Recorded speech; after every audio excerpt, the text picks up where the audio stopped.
lecture. Chers amis, chers visiteurs, bonjour. Bonjour aussi aux enfants qui ont le cahier aujourd'hui. Il y a 5 questions qui les concernent, donc soyez attentifs aussi.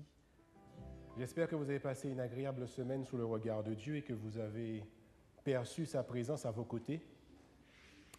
C'est important de le savoir à côté de nous, même si nous ne le voyons pas ou que les choses ne se passent pas comme on le souhaite, mais cela nous permet d'avancer avec sérénité.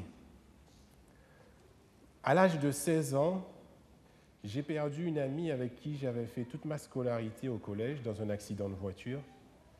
Et c'était vraiment une amie dont j'étais assez proche, et au niveau de la famille aussi, on était très proches. Et en tant qu'adolescent, je me souviens d'une phrase, ça tombait au moment où on arrivait, on rentrait pour la veillée chez les parents. Et le père, sachant qu'on était chrétien, je ne sais pas s'il l'a fait par rapport à ça, mais il a sorti la phrase suivante devant tout le monde, il a dit « Si Dieu existait, ça ne serait pas arrivé ». Et devant le désarroi de cette famille, même de toute la population qui était autour, je pense qu'on a eu la sagesse de ne rien dire et de compatir avec la famille. C'était vraiment un moment douloureux. Je vous parle de ça, pourquoi? Parce que j'ai l'habitude, quand je fais mes sermons, de faire imprimer ma prédication dans une photocopieuse, donc dans une agence. Et ça tombe toujours bien, puisqu'à chaque fois que j'ai besoin d'imprimer mon sermon, mon imprimante ne marche pas. Donc ça me permet d'aller à cette photocopieuse pour faire imprimer le sermon. Et donc, la personne qui tient la photocopieuse, c'est une personne à peu près d'une cinquantaine à une soixantaine d'années. Et donc, elle jette un œil à chaque fois aux documents que je lui donne, et elle s'est rendue compte que ce sont des documents qui parlent de Dieu. Et donc, du coup, on a commencé à discuter. Et donc, on a parlé, le pasteur, le prêtre, l'ancien, puisqu'il ne comprenait pas ce que c'était, tout ça, etc. Donc, on a lié un peu connaissance. Et donc, on a commencé à discuter. Et lors de cette discussion, il m'a dit qu'il se tenait éloigné de Dieu. Parce que lui, il a perdu un fils, il y a de très longues années. Et actuellement, il avait une petite fille qui était condamnée et qui était sur le point de mourir. Et donc, il m'a dit, Dieu, tout ça, il reste un peu à l'écart. Alors, je lui ai dit, écoutez, ça me touche ce que vous me dites, et je vais nourrir une réflexion pour vous sur ce sujet. Et donc, c'est pourquoi j'ai fait cette réflexion, que je lui ai remis, il y a quelques semaines de cela. Il m'a dit qu'il va le lire avec sa fille, donc la mère de la petite fille. Ils vont lire cette réflexion ensemble. J'ai été le voir il y a quelques semaines. La petite fille est encore vivante, mais en phase terminale. Il n'a pas eu le temps encore de lire la réflexion que je lui ai présentée, mais il m'a dit qu'il la lira et qu'il me fera un retour là-dessus. Et je me suis dit que je partagerai aussi ce sujet avec vous ce matin. Le sujet suivant, Dieu est-il indifférent à ce qui nous arrive? Dieu est-il indifférent à nos souffrances? C'est un sujet que Jean a traité au mois de septembre 2012, donc c'est un sujet qui revient régulièrement. Et je pense que c'est intéressant d'en parler, d'évoluer sous la réflexion qu'on peut avoir sur ce type de sujet. Donc l'objectif de cette réflexion, c'est vous donner quelques pistes, et non pas d'avoir une affirmation sur ce qui pourrait être dit. Dieu est-il indifférent à ce que nous vivons, à ce qui nous arrive, à ce qu'on peut qualifier de nos souffrances? Est-il possible même que nous ayons manqué des bénédictions parce qu'elles ressemblaient à des malédictions? Combien de fois n'avons-nous pas dû dire comme Jacob, « Certainement Dieu était à cet endroit, dans cette situation, et je ne le savais pas ». Ce matin, je vous propose de vous arrêter sur l'histoire de Jacob, qu'on a lue, qui nous aidera à comprendre comment Dieu agit envers ses serviteurs et les rend conformes à ce qu'il veut qu'ils soient, ce qu'il veut en faire. Vous connaissez tous l'histoire de Jacob. Jacob est né, donc avec Ésaü, son frère, en réponse à la prière de Rebecca, leur mère, qui était stérile. Pour ceux qui ne connaissent pas, vous pouvez trouver l'histoire dans Genèse 25 à Genèse 27. Je vous laisse lire, on n'aura pas le temps de le lire ce matin. Dieu aime Jacob, malgré tous les défauts que nous voyons à l'œil nu au travers de son histoire. C'est ainsi que Dieu aime chacun d'entre nous aussi. Dieu aime Jacob. Jacob a d'abord extorqué à Ésaü son droit d'aînesse, et a ensuite trompé son père aveugle avec l'aide de sa mère, ou alors sa mère a trompé son père aveugle avec l'aide de Jacob, vous prenez comme vous voulez, afin d'obtenir la bénédiction destinée à Ésaü. Ce dernier, Ésaü, il a juré de tuer Jacob à la mort de son père. La discrétion étant meilleur aspect de la bravoure, Jacob s'est donc réfugié stratégiquement chez son oncle Laban, à Haran. Les enfants, c'est pour vous, après 20 années, Jacob rentre à la maison, mais il y a un problème. Ésaü s'avance en face de lui avec 400 hommes, et quelqu'un qui vient à votre rencontre en signe de bienvenue avec 400 hommes, ça n'est pas une bienvenue. Jacob décide donc de diviser son camp en deux, afin de sauver le maximum de personnes. Et il décide, par ses cadeaux et par la ruse, de gagner la faveur de son frère. Cependant, à la tombée de la nuit, il fait traverser toute sa famille et il reste seul pour implorer la présence de Dieu. C'est ce que nous venons de lire dans Genèse 32, versets 25 à 33. Ce récit nous éclaire sur plusieurs choses. Un, la manière dont Dieu traite son peuple. Deux, la façon dont Dieu transforme, comme je vous l'ai dit, un Jacob en un Israël. Et la manière dont Dieu nous prend tels que nous sommes et nous rend semblables à ce que nous devrions être.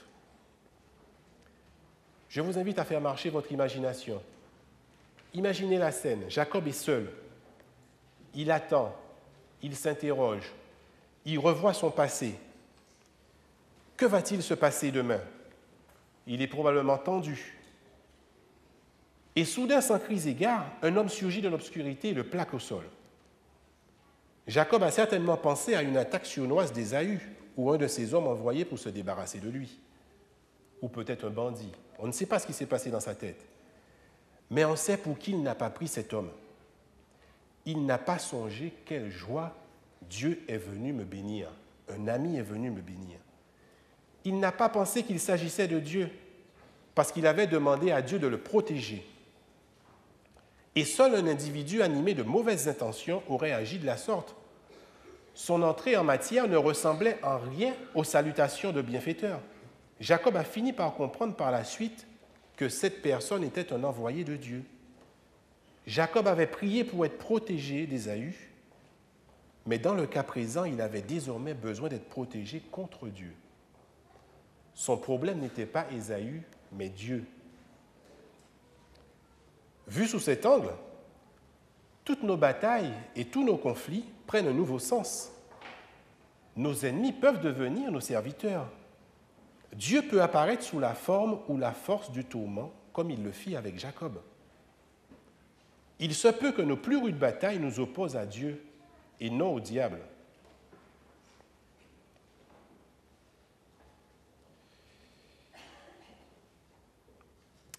Excusez-moi. Le combat est impitoyable parce que Dieu veut nous changer et nous refusons le genre de changement que Dieu souhaite opérer, un changement véritable.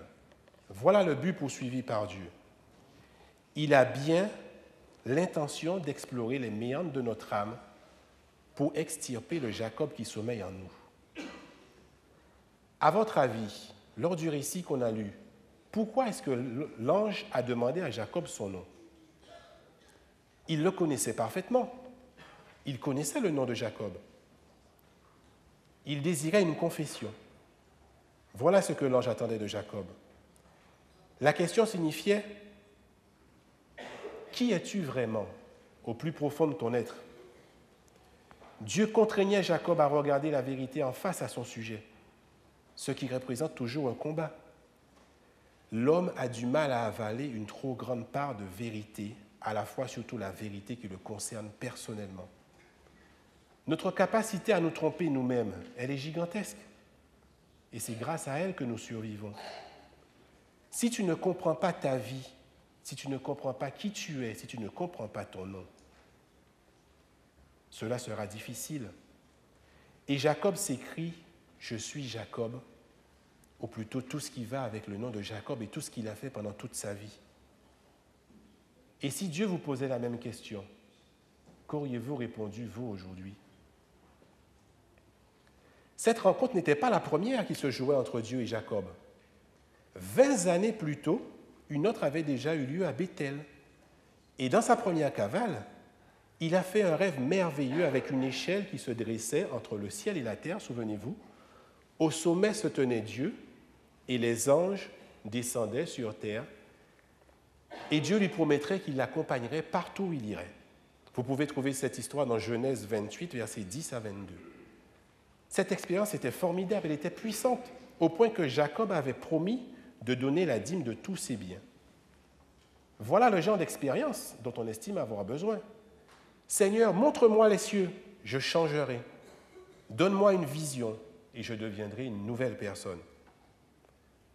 Pouvez-vous imaginer ce qu'une telle expérience produirait sur vous? Et pourtant, 20 ans plus tard, on retrouve toujours le bon même vieux Jacob. C'est effrayant de constater combien de grandes expériences nous vivons sans pour autant nous laisser transformer. Et voilà Jacob sur le point de rencontrer un nouveau Dieu. Mais cette fois, la rencontre sera différente. La première était palpitante, elle était émerveillée. La seconde était effrayante et douloureuse. Et il n'en sortira pas indemne. Le secret de la victoire consiste à savoir perdre la bonne bataille. Au fur et à mesure que nous grandissons, nos batailles avec Dieu deviennent de plus en plus féroces et douloureuses. Les questions les plus critiques et les conséquences sont plus profondes. Il n'existe pas d'événement unique et définitif qui transforme une vie. Nous ne résolvons pas les problèmes de la vie en un jour. Les grandes décisions se mûrissent progressivement et longtemps quand nous sommes seuls dans l'obscurité. Dans cette histoire, l'image dominante est un Dieu dans le rôle de l'agresseur. Il a attendu que Jacob soit seul, sans personne pour l'aider et le sauver. Et nous le sommes aussi, seuls avec Dieu. Il faisait sombre et Jacob ne pouvait identifier son agresseur. Il en va de même pour nous. Nous savons que nous luttons. Mais pas vraiment contre qui? Contre Dieu, contre Satan, contre nous-mêmes, contre des circonstances. Jacob était en fuite depuis 20 ans. Mais là, Dieu le rattrape et Dieu l'isole. Et c'est une vérité pour chacun d'entre nous. Nous pouvons nous aussi fuir la présence de Dieu, même en le servant. Nous lui parlons, mais nous évitons son regard de peur qu'il ne perce nos défenses et nous mette à nu. Mais Dieu nous rattrape et il nous poursuit.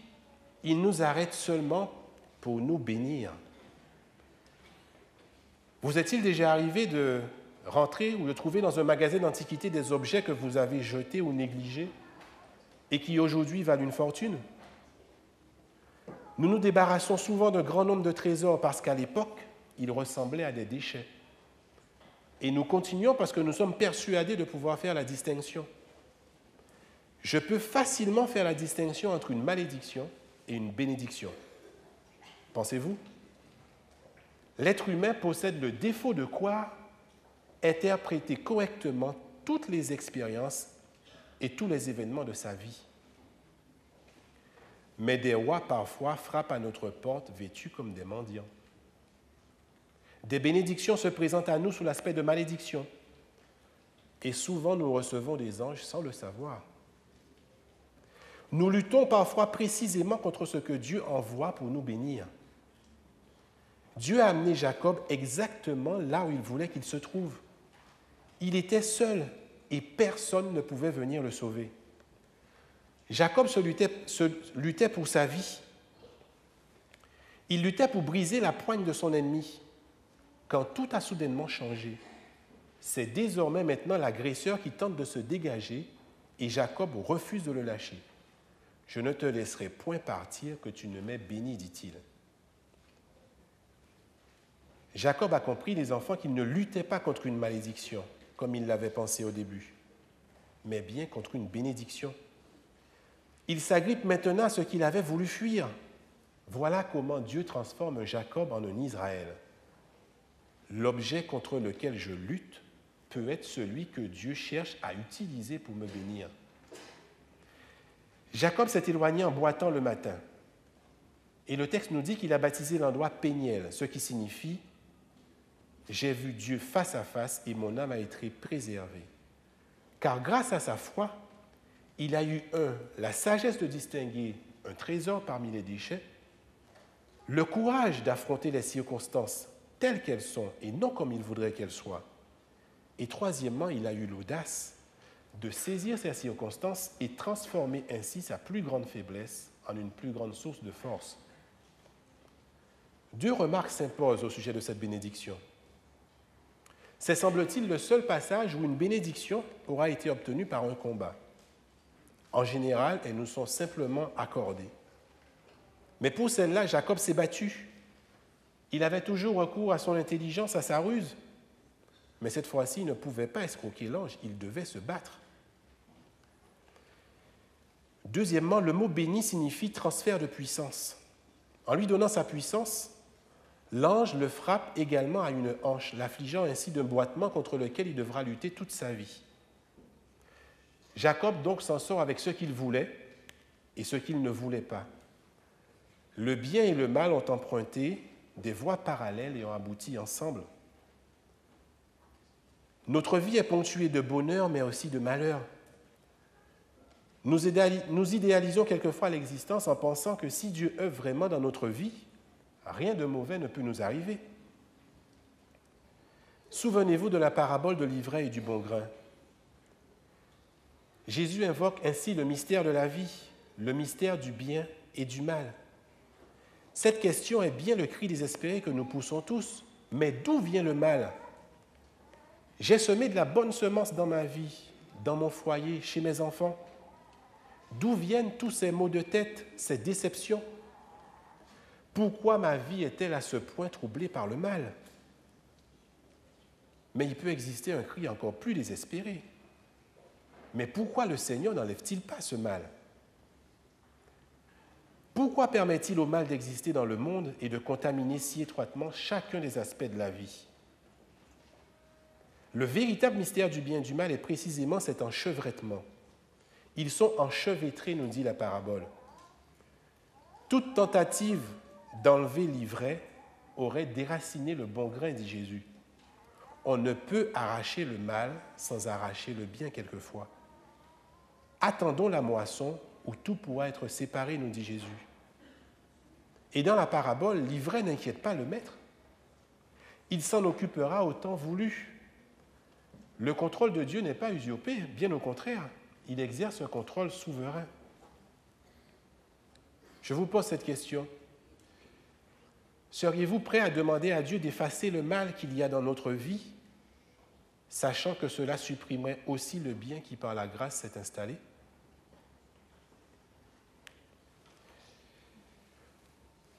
Quand quelque chose de catastrophique nous arrive, quand le miracle tant imploré n'a pas eu lieu, et quand la délivrance ne survient pas, une question nous hante et rend nos nuits blanches et interminables.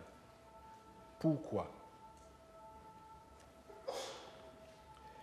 Albert Camus exprimait le sentiment de nombreux individus quand il a écrit « Je veux que tout me soit expliqué ou rien ». Regardons la vérité en face. La vie n'est pas juste. L'injustice habite notre monde. Et nous ne pouvons éviter de chercher le pourquoi d'une telle situation. Dans le psaume 37, David évoque son irritation à l'égard de ceux qui pratiquent le mal et qui prospèrent. Je vous invite à lire le début du psaume 173, les 4 premiers versets. Le psaume 173. D'ailleurs, le titre, c'est « Quand tout semble réussir aux méchants ». Oui, Dieu est bon pour Israël, pour ceux qui ont le cœur pur. 73. Oui, c'est ça?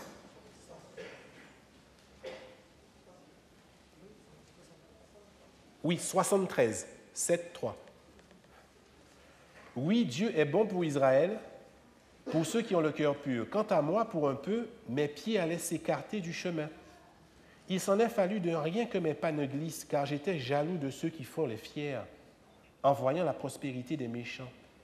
Rien ne les tourmente jusqu'à leur mort, et leur corps est replet, etc., etc. Et le psaume décrit comment les méchants prospèrent. Et donc il jalouse les insensés en voyant la prospérité des méchants. Pourquoi moi je suis atteint de tel ou tel mot et non pas des indus qui mériteraient d'avoir ses propres mots?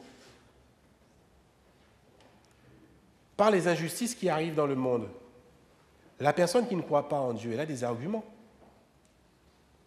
Pourquoi les enfants a toujours été une question inconfortable?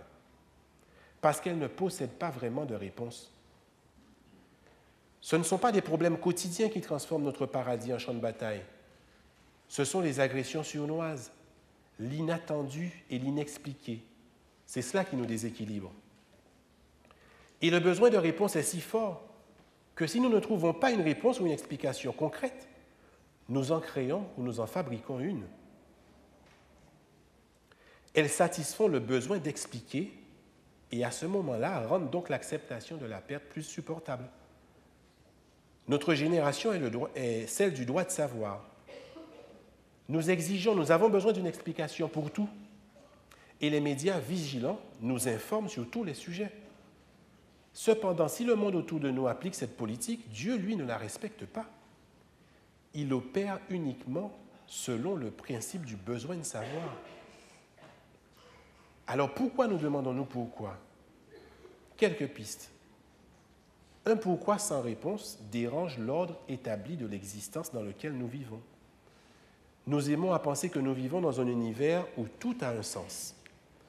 Tout effet possède une cause perceptible. Donc il doit y avoir une explication logique, bien nette et bien ficelée. Le besoin de savoir peut aussi s'expliquer par la nécessité de trouver une explication logique afin d'éviter que la tragédie se répète. C'est louable. Elle ne doit pas frapper à nouveau et surtout pas à notre porte. Ce peut être aussi alimenté par la crainte que la même chose ne nous arrive. Cela pourrait être aussi un moyen de chercher l'absolution de notre culpabilité, parce que nous pouvons nous sentir partiellement ou entièrement responsables. Et la culpabilité nous condamne de ne pas avoir aimé suffisamment, ne pas avoir fait assez, ne pas avoir été assez, etc., etc. Et nous aurions certainement pu écarter le danger d'une manière ou d'une autre. Et cette pensée nous dévore. Or, l'explication qui prouverait que nous n'étions pas la cause ou que nous n'aurions pas pu empêcher absoudrait notre culpabilité. Nous recherchons peut-être une compensation morale. Remarquez, nous demandons rarement « pourquoi pas moi ?» Peu importe ce qui s'est passé, nous ne le méritons certainement pas. Nous sommes des spectateurs innocents victimes d'une balle perdue. Nous ne remettons jamais en cause les bons événements, mais uniquement les mauvais. Personne n'a jamais demandé pourquoi le bien existe-t-il dans le monde. Peut-être à part les chrétiens. Pourquoi seulement blâmer Dieu pour les mauvais aspects de la vie? Pourquoi lors des désastres et catastrophes naturelles, le monde parle-t-il d'actes divins? La méchanceté surprend, mais la bonté non. Découvrir le pourquoi ne changera pas vraiment grand-chose, mais cela peut restaurer le sens de ce que nous croyons.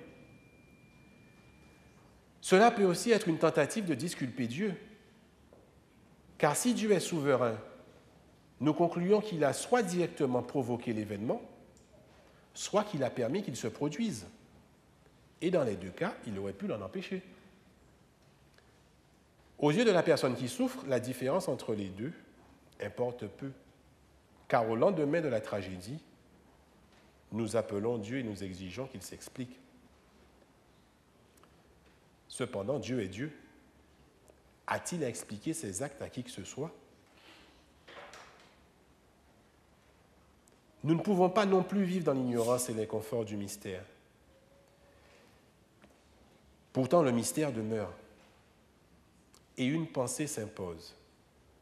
Et si je posais la mauvaise question? Les réponses que l'on peut trouver au pourquoi ne sont pas satisfaisantes, parce qu'elles n'effacent pas la douleur. Une famille de 9 enfants a perdu l'un d'eux. Un soi-disant consolateur dit aux parents, « Il vous reste encore 8 enfants. » Mais cela ne veut rien dire, car 60 autres enfants ne vont pas remplacer l'enfant qui a été perdu. Pourquoi est la mauvaise question? Parce qu'elle ne résout rien au bout du compte. Nous échouons non pas parce que nous ne trouvons pas de réponse, mais parce que nous ne posons pas les bonnes questions. Je vous invite à méditer sur cette pensée. J'avais 1 million de questions à poser à Dieu, mais quand je l'ai rencontré, je n'en avais plus une seule à l'esprit, et cela n'avait plus d'importance. Plus notre connaissance de Dieu et notre communion avec lui augmente, et plus nous lui faisons confiance. Et plus nous lui faisons confiance, moins nous ressentons le besoin de le comprendre. L'évangile de Jean raconte l'histoire d'un homme né aveugle que Jésus rencontre. La question des disciples est troublante. Seigneur, qui c'est qui a péché, lui ou ses parents, pour qu'il soit né aveugle? Car selon la théologie de l'époque, le péché apportait toujours la souffrance dès lors si une personne souffrait d'une maladie physique, c'était à cause d'un péché commis. Et vous souvenez-vous de la réponse de Jésus? Ce n'est pas que lui ou ses parents aient péché, mais c'est afin que les œuvres de Dieu soient manifestées en lui. Jésus est désintéressé du pourquoi de ce cas. La question n'est pas pourquoi cet homme est-il aveugle, mais qu'allons-nous faire à ce propos? Il s'intéresse davantage aux conséquences de la situation qu'à sa cause. Par sa réponse, Jésus disait en réalité, cet homme est né aveugle et c'est un fait. S'étendre sur le pourquoi ne résoudra rien. Mais maintenant que cela est arrivé, que la gloire de Dieu soit manifestée. Et il a effectivement manifesté sa gloire.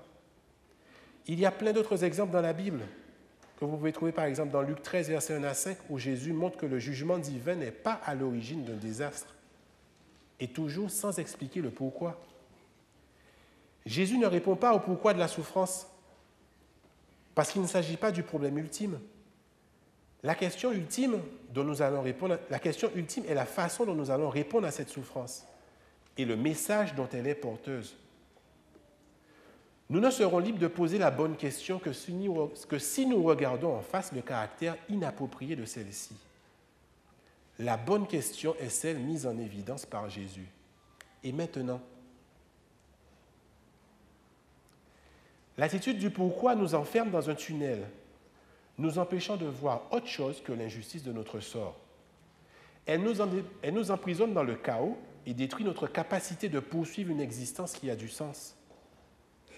Par contre, le « et maintenant » nous permet de mettre le nez dehors, hors de cette prison, et de nous voir non pas comme des victimes impuissantes, mais comme les objets de l'attention divine. Le « et maintenant » empêche l'apitoiement sur soi qui nous absorbe et nous dévore. Il signifie que nous sommes encore en mouvement et en croissance. Bref, que nous avons encore un avenir.